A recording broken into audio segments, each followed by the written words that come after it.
أعوذ بالله من الشيطان الرجيم. بسم الله والحمد لله والصلاة والسلام على رسول الله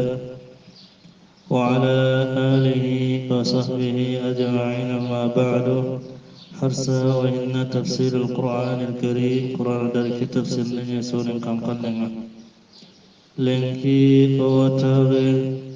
تمون دون وتندعنا وندي ولا وتنكرم تمون دون وتندعنا وندي قل مستوى ثاني كيا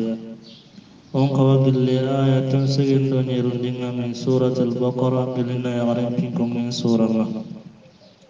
وقل الله سبحانه وتعالى دين قدنا علقتي ولقد آتينا موسى الكتاب ولقد آتينا التي أبات دنقنا وياك موكل دي موسى الكتاب كتاب مكين التوراة وركن متناكن موسى كتابك ورنكنا وقفينا وبتني من بعده موسى بالرسل تفارما قفينا أرغنتني مأخوذ من القفا أرغن لكوهنا أنا تقفينا أين أتبعنا وبتني وهو مأخوذ أرغنتني من القفا وبتني كوه يواتنا ربن قنني ننتي قفوت الرجل إذا سرت في أثره ndayigon batu angana tira taben no nangana taben batu allati obatundi musa hallati khifarma wa atina okinindi isa bana maryam okinindi isa maryam remegani albayinati dalle banganto yere allah subhanahu wa ta'ala atura dalle banganto mutuna kini isa qadalle banganto begani allah mi kuno dangani kenu ko konwa qala rako qur'ana di dingranum tananun nogondi ibega ko nanti kubiru dalle banganto Allah gari kini isayro kunne kundalle banganto ri qur'ana ke dingranu yugunwa awaqil kini suratu ali imran arinumani Allah subhanahu wa ta'ala gati wa rusulan ila bani israil anni qad jitukum bi ayatin min rabbikum يراد اللبنغان تكترنك أني أخلق لكم من الطين كهيئة الطير كي واتغني نخرنني يلي دورنا نانيا كم بنتي مغانا دبر كم بنتي فأنفخ فيه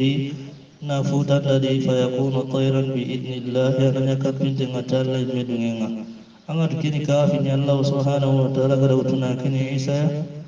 وأبرئ الأكمه والأبرص وأحيي الموتى بإذن الله ناكم من كبر غني كنتو سافنتو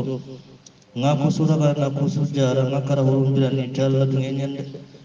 wa unabbiukum bima ta'kuluna wa ma tadakhiruna fi buyutikum ngaga bar tikibe kaga igana aro kaga kibe sawno ga kompendi yugono ga to sonin kan kanne kaga mabuno ga kompondi yugono ga to sonin kan kanne kaga hubunni ga kompondi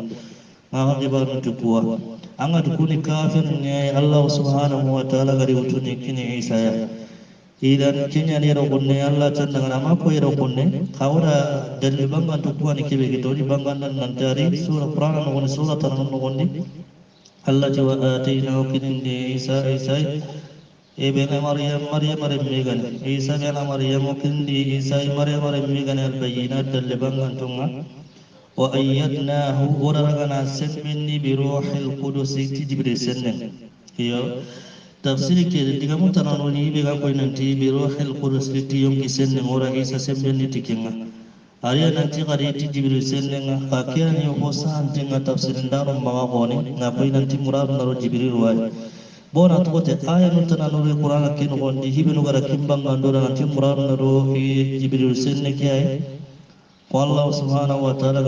نزل به الروح الأمين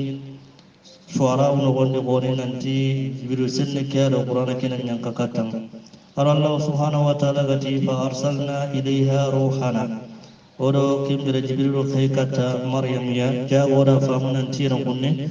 أنا روحنا بروح القدس أنا جبريل سن أياني هو سانتين تفسير دار نقوم أتونا أنتي يوم كسن هذا كنا هو ترى نقارن نقولي قارن كم قال الله سبحانه وتعالى أفكلما جاءكم رسول يرى وقت سفارق نارقكم بما تهم لا تهوى أنفسكم قيمكن أن تكم الله خاكم يهوديا فارق نارقات خيتي هو يخاكن تكبم الله قيمكن أن تخنا istakbartum kana tundarabu kana qoraguna tundarabu fafariqan jama yabuwarungani kadzabetum kana kungarandiya ibe gago Isa Muhammad di meno kana kullagana kungarandi khabaru etumonitiya wa fariqan jama yabuwarungani taqtulun kana kunkariya nanti kawi karni anga tangana hayin di mana kenna kenya ko ini mudaru nyen nanti kawi karni ka ay karni kenya nan nyime awrene kana kunkari taqtuluna awrene qataltum kana kunkariya jama yabuwarungani kana kunkari ira kunne Allah subhanahu wa ta'ala da yahudiyan ko al halam bangando dangan igani mo gobe ikunga waktu su kitabin nganariya ina to monita ina kita waktu su kitabin nganariya Allah subhanahu wa ta'ala ti qare ganariya ti hunga iganta kimullata anna wallay tundara kuma jama yago ida kun kariya gillan nam nyumunga jama yago wanu wani hari ida kun garandi gillan nam nyumunga ida mani jabi wa qalu iti qulubuna ghulfun to kusondo munga kufulen yana ko gatini kufanyana Muhammad anga kibi kunno kunta famunde ko kusondo mu ayi kufanyana ayi on tandi gam kufamu bal Allah tiken to hono la'nahumullah kufandi sondo munga de Allah di langa bi kufrihim tikafara ukiya fa qalilan ma yu'minun allogo ku kundu kundu igasalamu فقليلا ما يؤمنون يرفني أما تفسير نار مغا وناتي ديغا مكرغي وانا غوندي يوم ما غريغات تي تفسير كانوا غوندي سوغي انا غوندو فوق هاول مغوندي اي كيمبتي غلطة اختلاف تفسير نغوندي جلنا ينغرا وصول التفسير قراء أولا اختلاف التنوع اختلاف التضاد كنت قرآن نغوندي yo ken so ben tan ngone mana on karane man ko fu ida gana kim hobani kyan wondi yo kun so ben dam walli ni ka so ben ta qur'an wondi yero konne fa qalilan ma yu'minun amana kir won digam karagi no ngani mana hanan ni mani na koy nanti yahudiya ko no gonde bucunnan to ngoni ni gelliya mana illa ni kan ya ngana fa qalilan ma yu'minun awriyani ko yahudiya no kundu kebe gi jomme na gelli tawrata ken gondi igato moni ti digam be no gondi buccunu digam buccunu mana sikandi ngani kebe na koy nan tinta to monni ni melew fa qalilan ma yu'minuna awriyani tatto monni ni bara min qanna warni kundu amatini qalla ma ra'aytu mithla hadha ar-rajul allogon kada ki gome wari nani muradu ngani kebe ma ra'aytu mithluhu ma me wariya kani mana sikandinga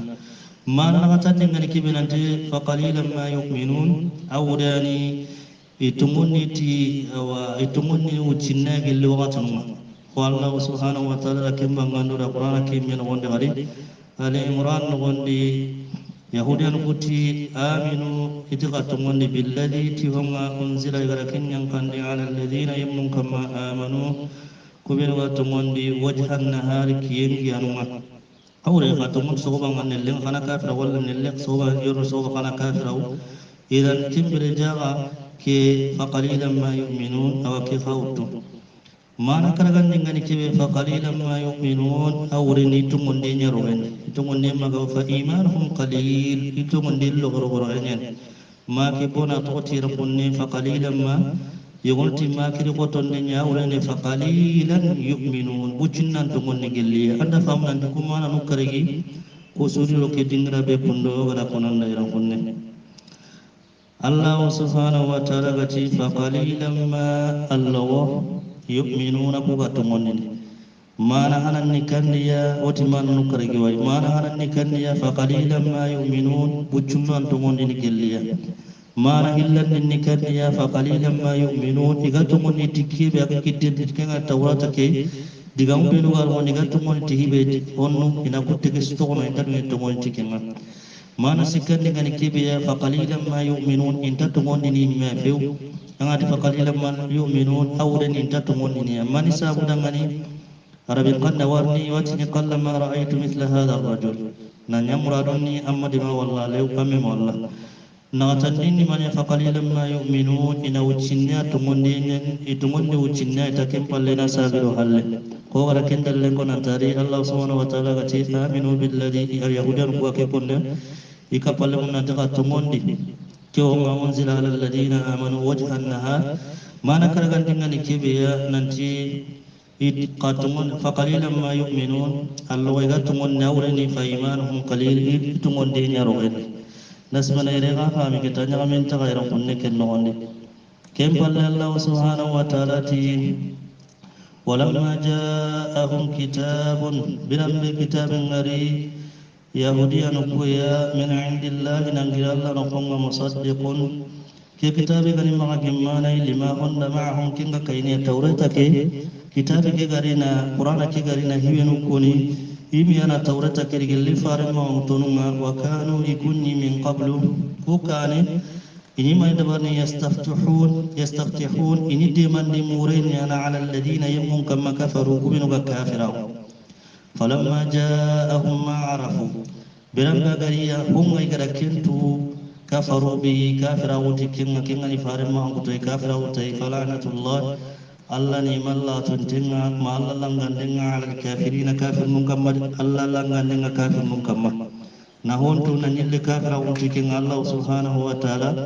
نعم الله تنتنا الله لنغندنا كما يرقني كدغام بكندو غرا كنندا يرقني الله سبحانه وتعالى agati nanti odamani walamma ja'ahum kitabun min indillahi musaddiqun lima ma'ahum oti ni de mande murenya na makya ini de mande murenya na tifarenga yastaftihuna nyani arani yahudiyanu ku yorro fare sallallahu alaihi wasallam agar ni bugu arabun nondi isimme mangan tifaren ni bugu kunyari birambi anam ni lagare kibe garne kama daga bugu yakengani farenga Iku santa kafir awuti faringa nani ide mandi murenya ti faringa kafir nungana ni indindi kambe kana da khaniya ini mani konno iwatini Allahumma ansurna alaihim bi nabiyyil mab'uth fi akhir zaman nka modde mate anda nyimme kibanga khene wakati lagarin nogonti boy watu nan tan nyimme kibe garni anan lagarin ngai wa ma tun chutu khay masim manan tawabaka arab kuno wondi arab ko filla ka pami du kungana meta ina Allah jaga tan nyimme ke Allah ni de mate anda nyimme ke kembere kita birambe anda nyimme ke gariya ken Allah subhanahu wa ta'ala gati birambe kita agariya min qablu Allah subhanahu wa ta'ala walamma ja'ahum kitabun min indillahi musaddiqun lima ma'ahum wa kanu min qabli yastaftihun ala alladhina kafaru ini gadi man murenya yum ka bakun wa kafir wa kingan fil lakapanu wa rawu fil lakapanu falamma ja'ahum ma arafu birambe kita nam nyimme ke gariya gara kintu nan tama bogo kunda bogo arabu kwari kafaru bihi kafira wutai bisam konna wudo asda wa fala'natullahi alla langan ala al-kafirin aw kafirun kama kim palle Allah subhanahu wa ta'ala ti bisama hombono ishtaraw bihi anfusahum igariyum kullu lagan termeti kinga boy yagariyum kil kuraga dunaran kena hana kenya utiga karim man kaw kidaga inga farim man kutul lagana illa nan kafira uti farima allati hombono an yakfuru inan kafira bima tuhum anzalallahu alla garakin kandi yanna nimme ke kama yarquna an yakfuru an kina masdariyan yani fi ta'wil al masdar awraniya ikafirahu an yakfuru ikafirahu bima tuhum anzalallahu alla garakin kandi yanna nimme kama baghiyan irakin yafsiru awa besan konna wa sabuda ngani an yunazzila alla nan yankandi an yunazzila Allah alla nan yankandi min fadlihi gilli fasamuta ala man yammin kama yasha alla garafanu min ibadihi gilli kumunga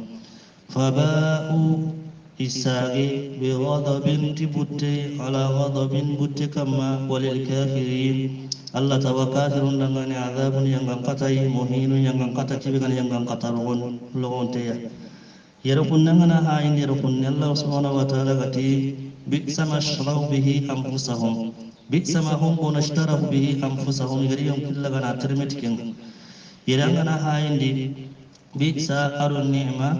يكون باللينيا هبنو غارني وغتني tiganden do jakkinde nema gana konna yini golli dangin dunya idi sawndi tiganden do jakkinde nyara biksa gana rikin sawa le dam yogati be gonde nyara nema ganari kin sabuwa ogatini tigande nyada ngani Allah ti hombono gadi yam kinul laga gadi teneme tikinga Allah subhanahu wa ta'ala ti Allah gara yang kandenya kinga ni qur'ana ki ikomen kamma iga kafira wuti kinga bisan konna go sabu dangani Allah gadi fasamunta gunyan kandi yemmen kam magala kin kanu gelli ko ma kinga ni farenga sallallahu alaihi wasallam Allah na sirinya ganna aga mulla na nya nam yimmen anta nam yimmen bagan ni kabilan kasuwa Allah ti fabahu isaqi bi ghadabin tibutti ala ghadabin butti kasike kamma ala ghadabin kibutti kasike kunduni kam butti bane kibutti kaga di saka kamma tafsir ndanum ma wona timana karagi wano won mana hananniya nanti al-ghadabu awrigan kibir kunne Allah butti hana kibigan yikamma kinne gara oda lemmen tigti kisman kuwara oda lemme ke tigti na badu Allah butti yikamma kinga butti mana fillandi be ga ron nanti butti be ga koni butti hanake mana fillandi ngani kibiya nanti gara annam nimmel laga na garandi kinga di farenga sallallahu alaihi wasallam but mana sikkandi ngani kibiya gelli butti hanake Allah ga butti ogati wa ba'u bi ghadabin ala ghadabin kinyana butti kasenya ni nongane kempalle butti hillandi gar saha kamma Allah butti hillandi gar saha kamma yero kunne butti sikandi butti hanake mana ngani ke mana sikandi ngani kebeya tafsir nda no ko nanti gati yadullahi maghlula nanti Allah kitin ko montinya Allah nyaga butti kamma kenga Allah illirni butti yata hillandi ngakari mana na tan ngani kibe hibi ga ko nanti butti hanake gani kibe Allah ganya ga butti yakinni gara Isa garandi ya yahudan ko woni na injilin garandi butti hanake gani kibe ya ko katin mana kara gandi be gai e wonon tikinni gara tawrata kiraga ga garandi gara tawrata kiraga na illa na farima ko tunu illa no wandi كان أوامانا بنو غري الله سبحانه وتعالى غتي فباءوا إساقي بغضب تبتي على غضب بتي كما وللكافرين وكافرون نغني عذاب ينغن قتي مهين ينغن قتي كبي وغتني لغما أنت لغما أنت غني كيلو أنتني ينغن قتي كده بدا بدا كم بل الله سبحانه وتعالى أتودا غني وإذا قيل لهم iganati ku yahudiyanu dangane aminu katumondi bima tuhunga anzalallahu alla gara kenyan kandi qalu iwatini nu'minu kutumondi bima tuhunyai unzila gara kenyan kandi alina ukamma nu'minu gana haya gana mudari mananyai sallakin mudari nya kamana kin madini watino kutumondi ya bima tuhunga unzila gara kenyan kandi alina ukamma wa yakfuruna wa kafiruna bima tuhunga وراءه كبغا كمبل وهو الحق نكن تموي مصدقا تمون دارغا لما هن معهم كنغا كينيا أورين القرآن كي إباتني كنت من التوراة كبغي مغتا كنغا سي كبغا حلنا وسنت كافره كنغا القرآن قل محمد رندي دنگنا كويدا فلما تقتلون أنبياء الله من استاغ دنگنا كغني الله نمي منكر من قبل كوكانه in kuntum mu'minin illa khagana yitum muntunya kana kai ona ke aya kara ona poncan dengan bare Allah subhanahu wa ta'ala gati wa idza qila lahum iganati dengan aminu katumun bima tuhum anzalallahu Allah garakin kada ga Qur'an ke iganati yaudiyan kuda katumun te qali wa tin nu'minu kutumun bima tuhum unzila alaina igarakin yang kondo kembali kan Taurat ke kinga sekindo kubaga kuwa tumun cikinga kendo kubaga ويكفرون وكافرون بما تهم وراءه كبيرا كمبل وراءه كيرا كن التفسيران ومعنى في اللواء أورينيا وراءه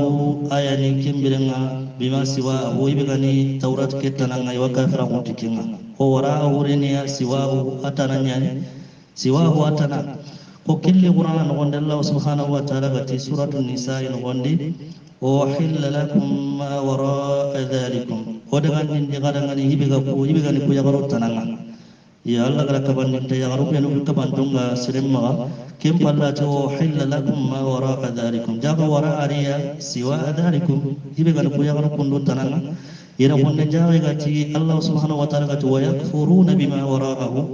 أورنكيا ويكفرون بما وراءه أورنكيا كمبل ما نفلني بغاي ننتي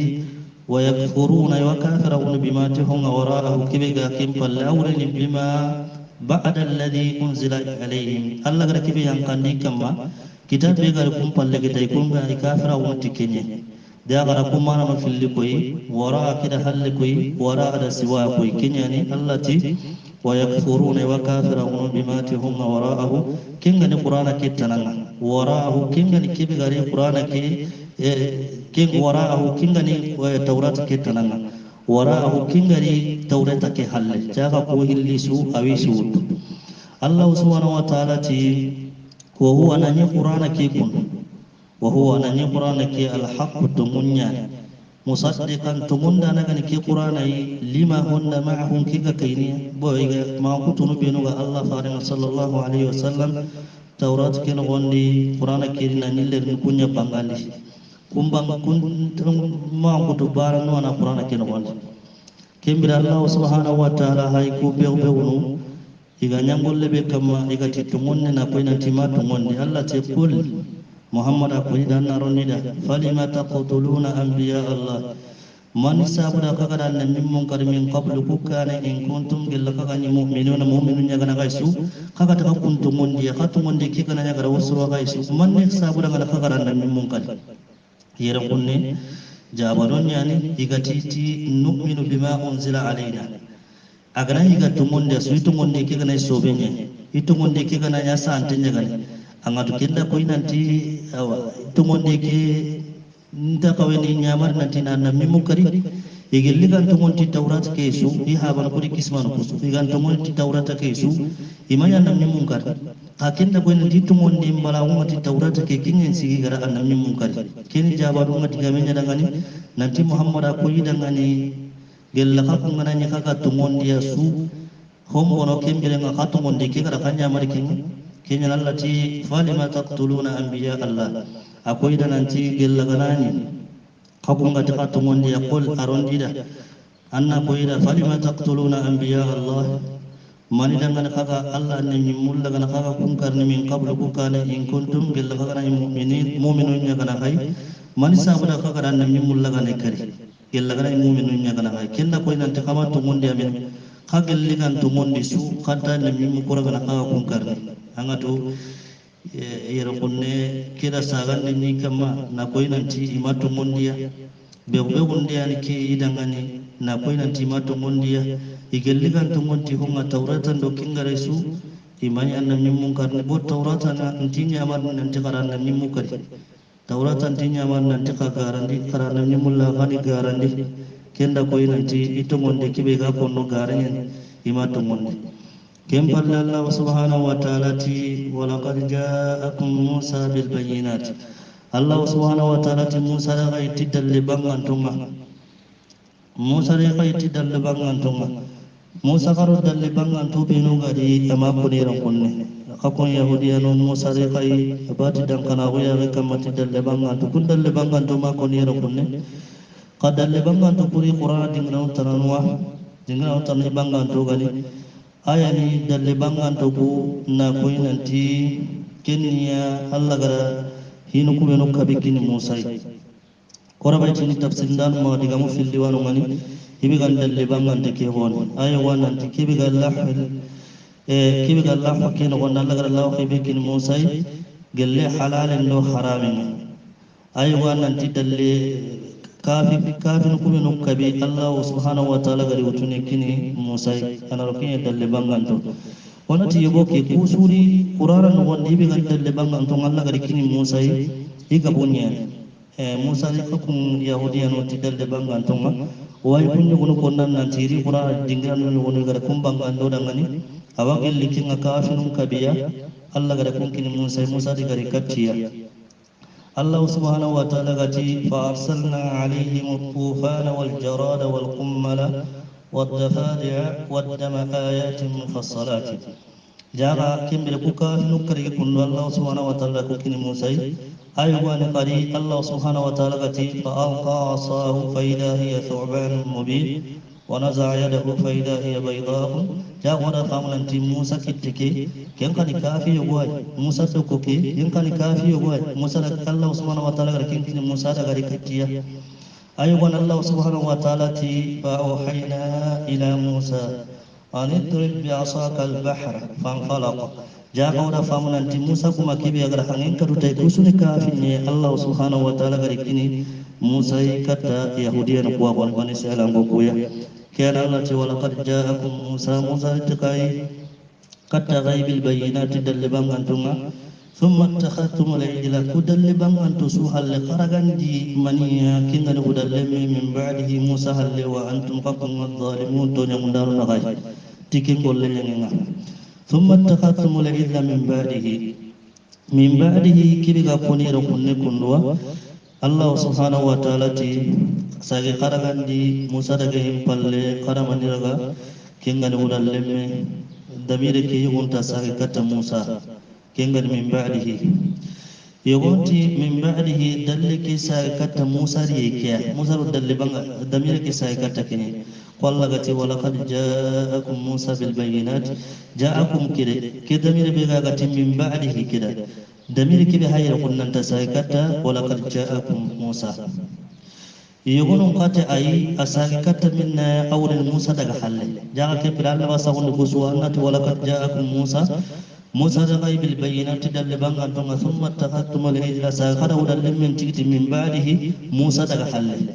خربت القريب من بعده أول خرود من تجتي موسى ليم بليت دلبان تقوى جاء بعده دمير كبي غير كنا الله بسغن نكت منا الله بيتني خرود الحكم يهودي دور لمن تجتي موسى دغ حل كما ندغال لما ونكما والله بيتني من بعده موسى دل دبان تقودي بلل قال كم بدنا خرود لمن تجتي نباتو وانتم نحكم ظالمون دورين غول نغانو نغايا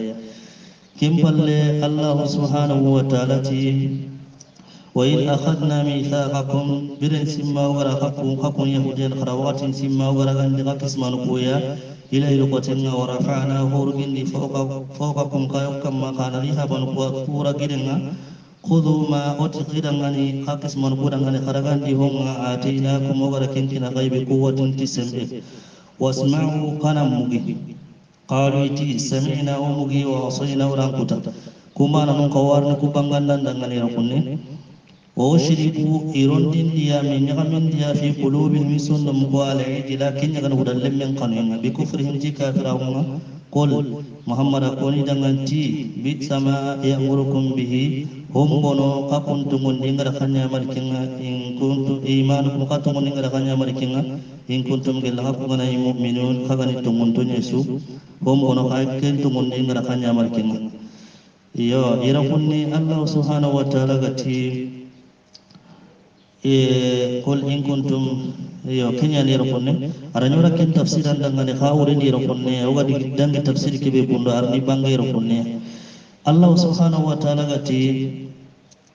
قالوا تي سمعنا قومي وعصينا كي سمعنا وريغان كبي ركني أورياني إجابة nantura jabi orang digang kanem harahana ngama kuncine inyang gollo nyanda kem koy kem palle putan nda bar yo Allah gati ushribu fi qulubihim al-ijla awrina hubbul ijla ida mudafu nyaragana khamni bakano ida mudafu ilayhi ida kin siginda palasanga atu kem gabe ngaraben kannen di ko nganati yar qur'ana kemir wona gabe ngano Allah subhanahu wa ta'ala al-hajj ashhurun ma'lumat awrina waqtul hajj khayra waqt ki bugulona hajjun koni Allah gati ajaltum siqayatal hajj yelo kunanga hay ni katake gai mudafu nya ida mudafu ile siginda battenga aw ko yelo kunni taqdiru kiniya ajaltum sahib siqayatal hajj was'al qarya aw lin ahlaha kukun ila mudafu nya kenu ida mudafu ile siginda battenga yo ko Allah subhanahu wa ta'ala gati la adaqnaka dhikfa alhayati awrin difa adab alhayati adab kida kimbiran kinkan ni bakano kimbiran kim misalin nang gaba Quran ita ama ata jonan jona kuncu bangandan dangan Allah subhanahu wa ta'ala ti qul bi'sa ma ya'murukum bihi imanukum yona ayan ku yuguna utana wonna kum bangandan Allah ti hombono kakimbire tungon dinga khanya marni kinga in kuntum mu'minin kema nanga digam filliwan wonde yogolti in kibe garero kunni arina karenya awre ma kuntum mu'minin hakumani tungonto kamanya tungonda no kakan tungondi su kamani kimbere wudal mulla gana ka kimbatta mana illandi kigani kibinanti in kin shartiya nyeno kunni ajungin nanti ki aya be ga dangi halle igati o kutungun ti honga kingani taurat ke iba kafira unti kibe ga taurat ke halle iyo yogonoti in kin shartiyenya awren in kuntum mu'minin ko kagara ko mo wena ta kuntum wonde su katungonde kigil liganya sahaba isu to munya kada katungonde kesu kamani kembere ngake taw ku garo kundu konno nan daga wuda lemmen nanti kinyen pati kamanne nani pati kamanne kare pati kamanne nya kenya ne inda simme ma gaire fami allah subhanahu wa ta'ala gati nanti hombono katungondi ngara kanya marikinga boka kunti kakuntungondi hakunya mati nukmiru bima unzila alaina gella gane kaga tungondi asu kendi abono kakuntungondi ke ngara kanya mariki boka ta tungondi tawreta kan ta kanya mar nanti kana ural lemmen tigiti anga ta kada ural lemmen ken tigiti ke katungondi ke bono in kuntum mu'minin gella kaga ni tungonda no asu kakuntungondi ke bono in kuntum mu'minin arabanya nakani inke ari nakarin kille kamawre ni ma kuntum mu'minin kamanya tungonda no kenga kaganya tungonda na isu kamani kimbere ural lemme tigitini bati kamannya sasa haigi lono ora kono nantona kalmo no kubaka baka mir kundwa kuro anakati famini yogono benu ganta mana kalmo no kumana untu كان أهاجي لونتي بهذا القدر نكتفي وصلى الله على محمد وعلى آله وصحبه أجمعين والسلام على المرسلين والحمد لله رب العالمين.